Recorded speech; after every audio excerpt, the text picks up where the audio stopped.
Hey, what's up? It's RJ the Creator, and I'm holding in the road with Mr. Gray Fox and Big Bad Hair.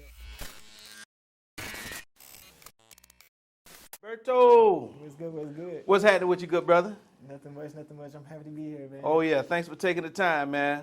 Hey, look here. Before we get started with anything, any questions, whatever, you got to tell me where you got that chain from, good brother. Well, I made it. Right? Now, it is a combination of both handmade parts and something I purchased. And I purchased the actual symbol piece from Amazon, but I didn't like the necklace it came on, so went to the local jewelry shop, got some wood pieces that complemented it, put it on some nice cord, nice thick cord, strong cord, because that's why I didn't like the necklace, because it kept breaking. And I made it myself, and it doesn't really come off. I can pull it over my head if I have to, but I don't take it off. So that's why I got it, kind of purchased it, mixed it up with my own taste on it, and it don't come off ever. Bro, I'm trying to tell you, I bet you could sell 1 million units of those if you could find that, because I want me one. Yeah, I want me one. And it's interesting that you say that, because everywhere I go, I have people come up asking me, like, stopping me, and if I have my camera, if I'm doing something, it kind of catches you off guard, because it's like, why this person stopping me? Am I in any way? But they stop me, and they're like, oh, where'd you get that? Especially if I'm at like a Afrocentric or African location. Right. Like, they're thinking I purchased it there. So like, Right. where'd you get that from? I'm like, oh no, I made this. Right. Can you make me one? Now, I've had people ask me that, and I've always brushed it off because two parts. One, it's mine, man. It's my piece. I don't want nobody else to have it. When people see this, they don't remember my name, my face. They remember this necklace. Right. So it's a big part of me and my own identity. Right. So that's the first part of why, haven't really entertained it.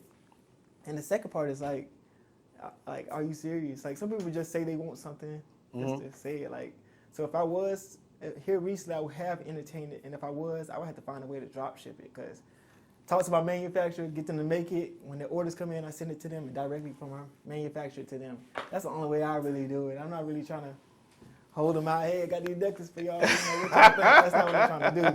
But if I would to start my own, be intentional about starting my own line, this definitely would be one of the major central pieces. Bro, I'm trying to tell you, you got yourself something right there, and I want to score me one as soon as you get that program up and running. Definitely. Maybe I do them in a different color so they don't, Now, let's get into your work. You CEO, content creator, yes, nonprofits. yes. Am I missing anything? No, because some of those things overlap. Right. Yeah, there's some pretty big umbrellas. You know what I mean? No, you're not missing anything. Yeah. Let's get into your nonprofits. What are some of the nonprofits you work with? Who you working with? So the Capital City Chamber of Commerce is like at the epicenter of which nonprofits I work with. But through that, I also work with our sister chambers, which is the Greater Tallahassee Chamber and the Big Bend Minority Chamber. So those are we have 3 chambers here in Tallahassee. So when you think about nonprofit and leveling up, or scaling your business, or interested in doing it, we always encourage, you always kind of have to go through one of the 3 chambers. Whichever you choose is depending on what you're doing or how you want to move, that aligns with your business model. But that's the epicenter of where my nonprofit work has really started and developed. So it's allowed me to scale not only from the chambers, but I also work with local upcoming nonprofit organizations that are looking to do more beauty expos, or on the creative side of things, but also on the business side of, meaning like trying to structure their business to be a nonprofit, or interested in nonprofit work, but they don't know how to go about doing it. My position as the director of communications allows me to fill in the gap with those resources, leading them to either other entities that does said service, or directly to one of our directors or our members. Okay, that's what's up. Yeah. Now, the next thing, the business that I want to get into is bobbleheads. I didn't know that was you, bro. Yeah. When I seen that, I was like, man, that's a cool idea, man. Yes. Could you explain what bobbleheads is, and So, I smile wide when I hear you mention it, because we've been established for like 5 years here in Tallahassee. And so, what bobbleheads is a silent event company. So similar to all the other silent events throughout the nation. But we brought it to Tallahassee. So essentially is, instead of a PA speaker being at your event, you use our headphones. So you don't really have to worry about noise ordinances or really overlapping or noise pollution or anything. It allows you to have the way we say it, innovate the way you gather. So if you're gathering with amongst R&B, hip hop, country, you all can do that with our equipment because you can have blue dedicated to this channel, red dedicated to this channel, and the green dedicated to a neutral channel or a country. So you can have this innovative way of gathering and not having to worry about the noise pollution, and you can appeal to multiple genres or demographics. The way we do it at home, when we first started, we started doing like house events with our friends and family. The kids would be watching the movie. They can hear it on their channel, and the adults, jamming out to old school, 2000s music, doing our thing on another channel. And it just allowed us to do that in one location. Okay. So that's the epicenter of what we do as bobbleheads, and we do that not only with partying and music, we also do it with fitness. We partner with the city, Tallahassee downtown, to do yoga on Thursdays at 6 p.m. This is free to the community, and it's something we do every season between the spring and the fall. So. Okay.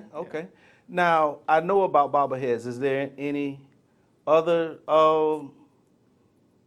businesses, you know what I'm saying, that you're into? So I'll list these my businesses, I feel like a level of involvement of where I'm at right now. Right. Because at the front row is my communications and my multimedia production, which is NaNuKo Digital. Right.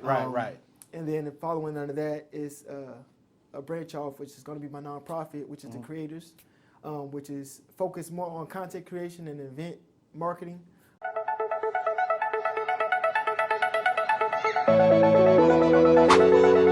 So what we like to do is empower our community through creativity. So that's a combination of both community outreach opportunities and service.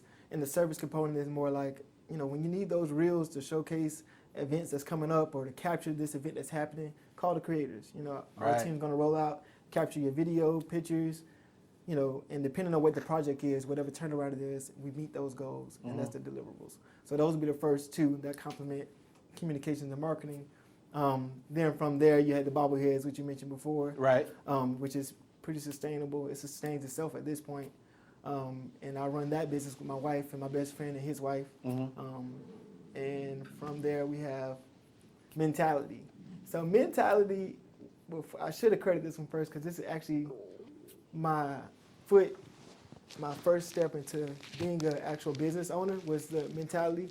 And Mentality stood for basically it stood for what you wear on your head. So the Mentality was my brand for hats. So it's my brand for hats. Right. And the idea is to, protect your crown, your head. Okay. Your head is the most sacred part of your body. So I wanted to wear something on my head that protected my mentality. And for my brand was no stress. So that's why my tagline is no stress. It's almost like a affirmation. It's not to say that, no stress, or that's to say something condescending to people that are stressed. It's more so saying even in my stressful points, no stress, it's relaxed. No stress. Right. I don't know how else to put that beyond, but it's something I definitely have adopted into my vocabulary and I wear on my skin. So as a part of it, I wanted to have it on my head like this. Now, I tell you what, bro, if you could bottle and package that no stress thing and sell that, oh my God. I mean, move out the way, Bill Gates. What's the other guy name? Don't even matter. Move them all out the way, man. You know what I'm saying? Here come Berto. Yeah, I am. Mentality, man. So that was the last one. NaNuKo. Now, that's an interesting name because I'm kind of thinking Naruto. I mean, where did the inspiration for NaNuKo come from, man? Okay. Well, I've been actually, when I think about, and I'm going to answer your question, but to start with your question. Do your thing, bro. I started doing video probably in 2012 when I was introduced to video. Started with pictures, and through pictures in Adobe, I learned Adobe Photoshop in high school as an elective. People was taking construction. Kind of wish I took construction because it's hands-on. Me too. But people were taking construction, and I wanted to take, the Photoshop class and get my certification. It was just right up my alley as far as creativity. So I took that class and I was introduced to the whole realm of photography and videography. Fast forward to 3 years ago, at this point I was at my job and I was just looking for something that reflected me and what I love and my passion. Naturally it was video. So my wife was like, hey, I see you doing all this work for other people.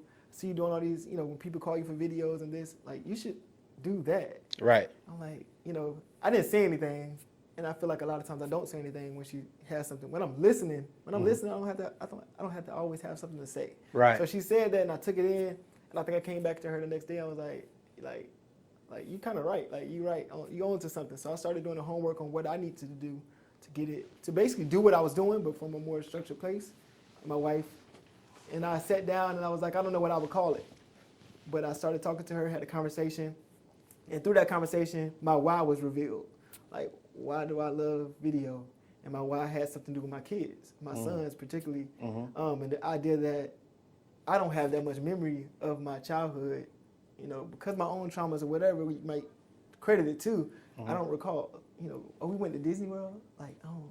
So I really wanted my kids to be able to see that they went to Disney World, see that they had baseball games, soccer games, how involved they were in the community as young kids, because that's going to resonate with their identity and their development. And so when they're trying to understand their why down the line, they can go to YouTube, which is, right, you know, where they are, and say like, hey man, like my dad used to say, I didn't understand what he meant when he said this, but you know, looking at this video as a 18-year-old or 17-year-old, like, dang, that was a good time, man. I appreciate you, Dad. You know, that was my why for getting started with video. So once I figured that out, my wife was like, you should name it after your kids then. I was like, I don't know. So she kind of came to the drawing board, and this name development was heavy on my wife. Credit to my wife. Right. So when she came back with like NaNuKo. I was like, what's that? Like, I'm thinking Japanese. I'm Korean, thinking like, Naruto. Yeah, Naruto, like, what's that? And she's like, it's the first two letters of our three sons' names. So knowledge, spelled Naledge, knowledge, Nubian, and Coda. Oh, so okay. the first two letters of each name spelled NaNuKo. That is exactly what's up, man. That's exactly what's up. And you probably answered my next 2 or 3 questions. Oh, yeah. You know, going into that. I don't know. Nah, it's all good, bro. I mean, you even talked about where the inspiration came from. That's dope. And a university, you self-taught, or you know? Well, when it comes to my passion in filmmaking and realistically, what I do is more than just videography. The difference between me and several other videographers that are fabulous and great in their own way, the difference that what I bring to the table is that I do communications in filmmaking. So what the value there is, as a communications with a background in public admin, that's where my school education comes with, public administration, psychology, and criminal justice. I have a distinct ability to adopt policies and procedures.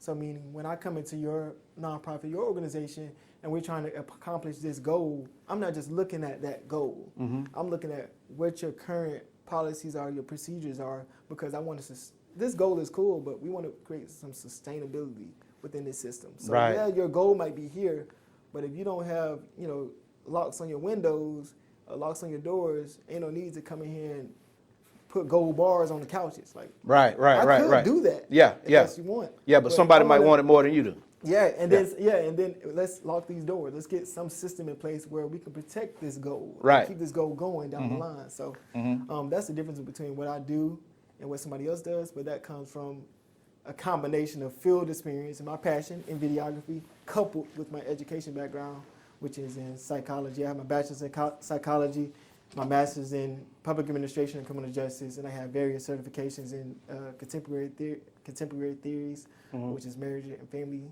social systems. If I'm losing you, I go. Oh, because man, like my wall is full of these different things I look at all the time.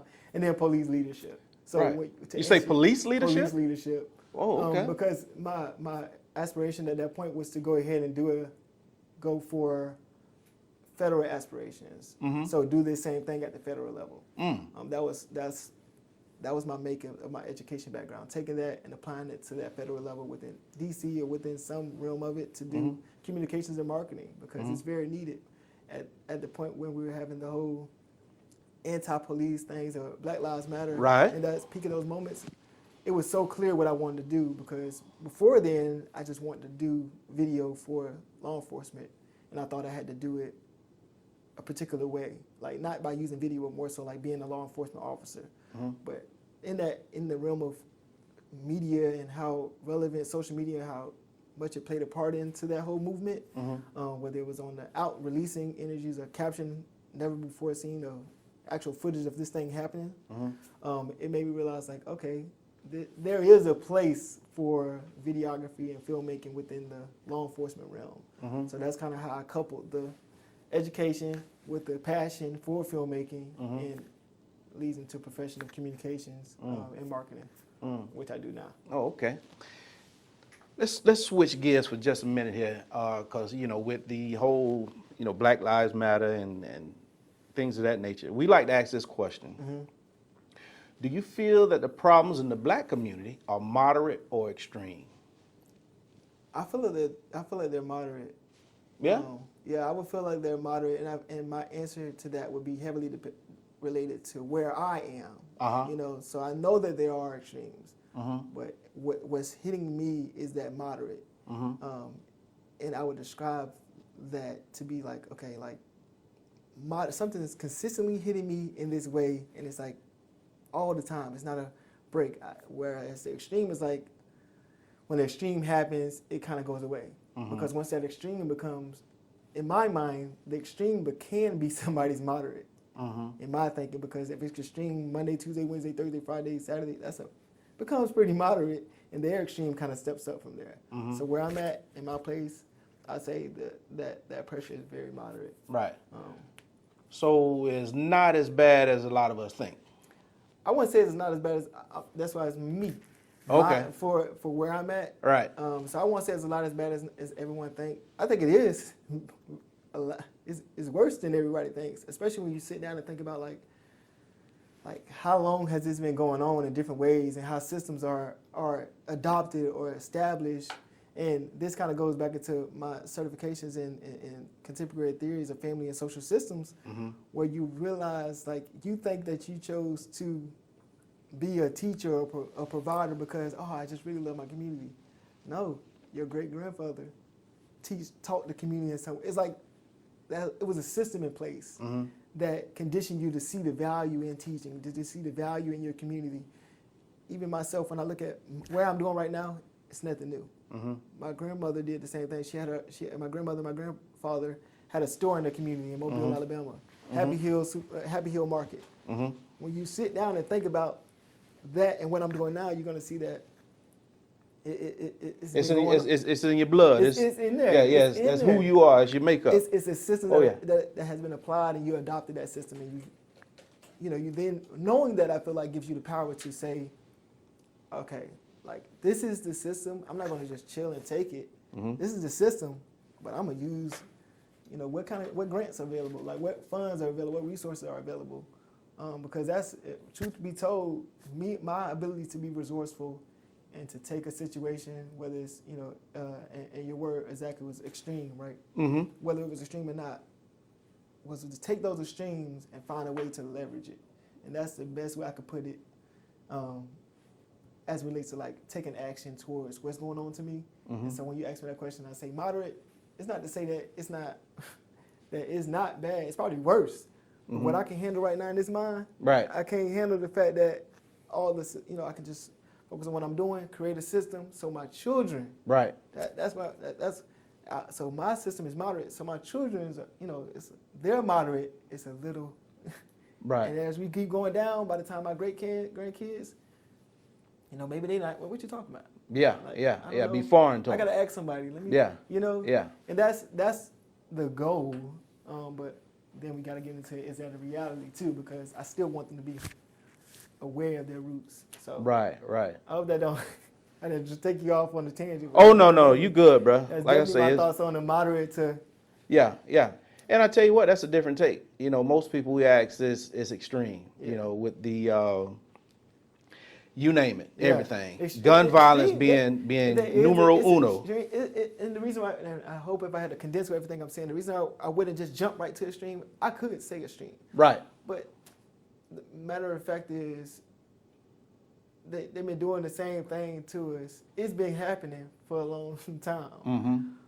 So yes, it is extreme, but like I said earlier, when that extreme is happening over time, is it extreme? If it's happening every day, Is it an extreme thing? No, at some point, it becomes a moderate, which is scary, which is his own problem, but it just becomes You a talking about moderate. it because you kind of done got numb to it. Yeah, it becomes a moderate, and that's Yeah. a scary It's way your to be. reality.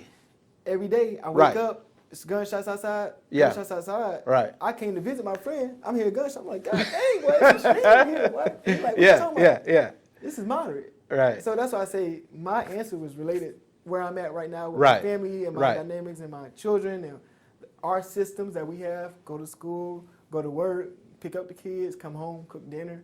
It's a moderate. Mhm. You know, I'm not. Our things are more like, you talk back to your teacher. Don't do that because Right. we're concerned about the future and how that could be extreme, but it's a moderate. So. Berto, man, the energy is just unreal, bro. I mean, that no stress thing that you got going on, I mean, I feel it, bro. Yeah, You know, hey, you something special. Check it out. If someone wanted to get in contact with you through anything that you provide, Yeah. how could they do that? I always try to push people to get in contact with me via LinkedIn, just because LinkedIn is a platform that it's a really untapped as far as a resource. Yeah. I feel like it's a lot of ads out there that, hit your bots up, sponsored ads and stuff, but I would really like to see more engagement via LinkedIn, me personally. Right. So if people want to hit me up, they can hit me up via LinkedIn, or they can just look me up on social media. That's NaNuKo.digital, NaNuKo.digital. You can look at my personal, which is RJ the Creator, which is RJ.the.crat.or. But that's Bruh. it. There's so many ways, but those are the 2 ways you can look me up. That's what's up, bruh. I mean, thanks for sitting down and talking to us. Yeah, It's yeah. been an absolute pleasure. Anytime, Anytime. Oh yeah, and I'm gonna take you up on that now. Yeah, anytime. Because hey, we've learned from you and we've grown from just being in your presence, bruh. Yeah. I Well, appreciate definitely it. appreciate it. I love what y'all doing here, man. Like it's really when you called me, I was like, yeah, spot on. I'm gonna be there. That's I don't care what's what I up. gotta do. I bring That's whatever I what's gotta up. bring to be there. So That's what's up. I appreciate you all having me. And we can't end this without giving a big shout out to our partner D. D. You know what I'm Yeah, saying? D-Mac D, what's 5, up, man? D-Mac Appreciate you. 5, Appreciate 6, 1 everything, out man. here, boy. Oh yeah, that's what's up. Yeah, man. But thanks for sitting down and taking the time, bruh. Till next time, y'all live right, play fair, holla at us. How could there possibly be a definition for the word creativity? How? Creativity is joy, creativity is pain, creativity is expression, creativity is beautiful.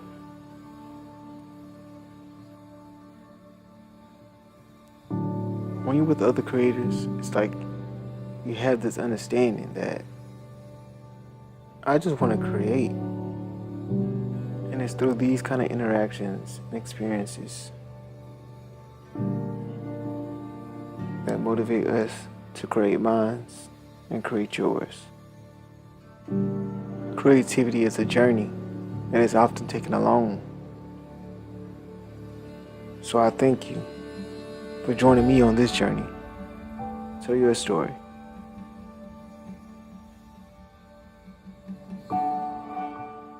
If you or a loved one have been suffering from creative isolation, please follow our Instagram at creat.ors.tlh. Now that was funny to me.